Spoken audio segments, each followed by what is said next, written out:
Le changement climatique.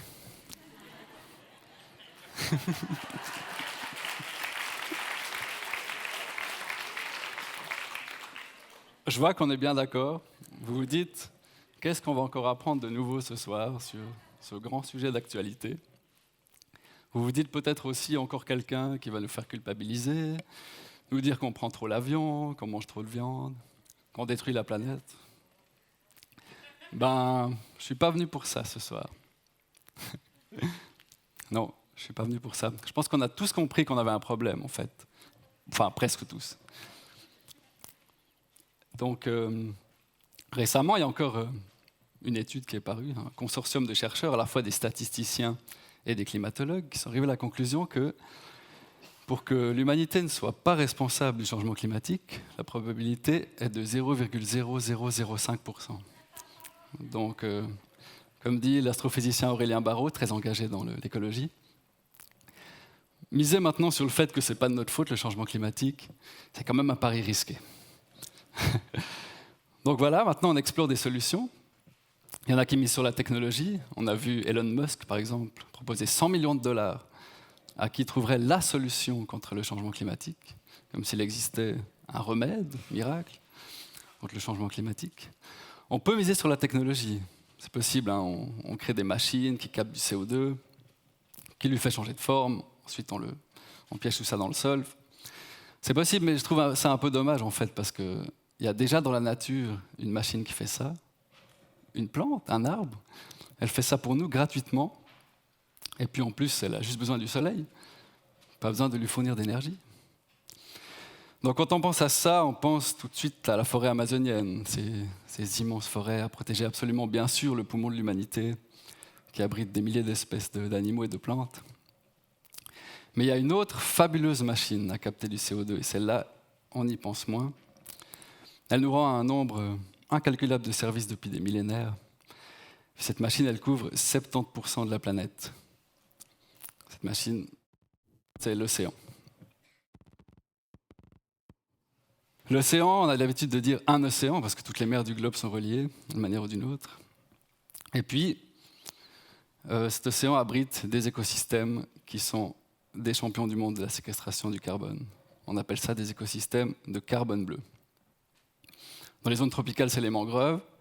On a aussi les présalés ou ces immenses forêts de kelp, comme on les appelle, des macroalgues. C'est des paysages magnifiques, très poétiques. Et puis, en Méditerranée, on a la Posidonie. La Posidonie, c'est la déesse de la Méditerranée. C'est une plante à fleurs marines qui forme de vastes herbiers, comme ça, visibles depuis l'espace. Et puis, elle nous rend de nombreux services sans jamais demander un centime. Elle purifie l'eau par filtration, elle stabilise les plages, elle protège en fait la côte contre l'érosion.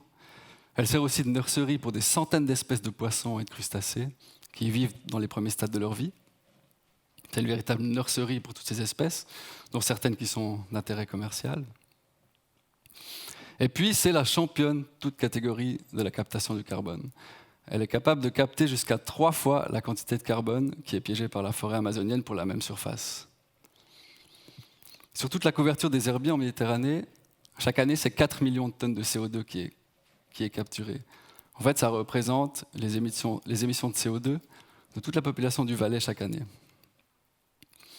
Malheureusement, on détruit ces écosystèmes-là partout dans le monde à un rythme effréné. En Méditerranée, on estime qu'on a perdu jusqu'à 30% de la couverture des herbiers au cours des 50 dernières années. Et puis la cause principale de cet arrachage, de ce désastre, c'est l'ancrage des navires, en fait. Plus le navire est grand, plus la chaîne est longue, plus l'ancre est grande et plus les fonds marins sont labourés. Donc maintenant, la question qu'on s'est posée, c'est comment valoriser ce trésor sous-marin que je viens de vous vanter là. Comment donner un prix, en fait, à ces services qui nous sont rendus par la nature? Eh bien, on dispose d'un outil qui est la tonne de CO2.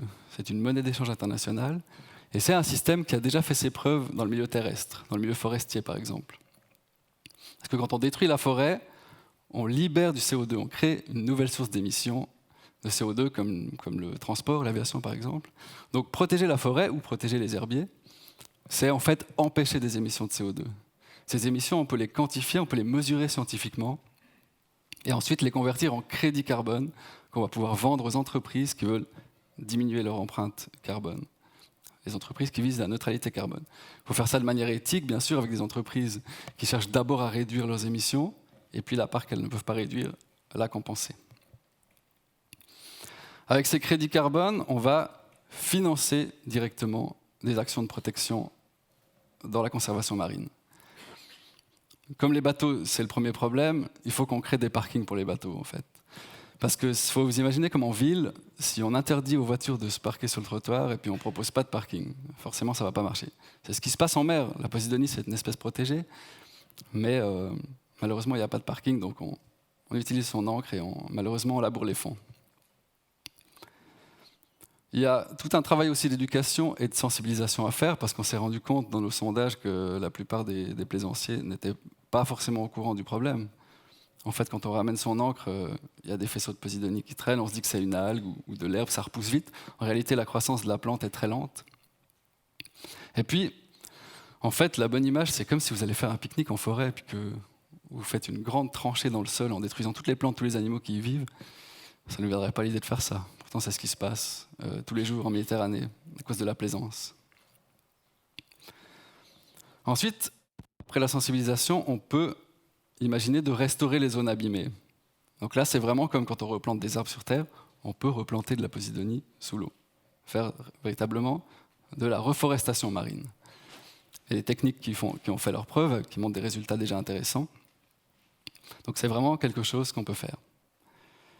En plus, c'est bien parce que ça renforce l'herbier. Quand il y a une tranchée dans l'herbier, l'érosion elle a accéléré et la destruction a accéléré. Donc de replanter au milieu de la tranchée, ça renforce l'herbier et ça ralentit sa destruction. Donc, ce que je vous propose là, vous remarquerez qu'il n'y a rien à inventer, que ce n'est pas technologique en fait. On a les machines qui captent le carbone, on sait comment protéger, on sait comment sensibiliser et on sait comment restaurer. Et peut-être que là, en Valais, on se dit qu'on est peut-être un peu loin de la mer et que ça ne nous concerne pas directement. Mais là, on est face à un problème mondial. Et si déjà j'ai pu vous parler de ça et vous m'avez offert votre écoute, et puis que vous êtes déjà conscient que sous l'eau, il y a quelque chose qui a autant de valeur que sur Terre, déjà pour moi, c'est une partie du combat qui est gagnée.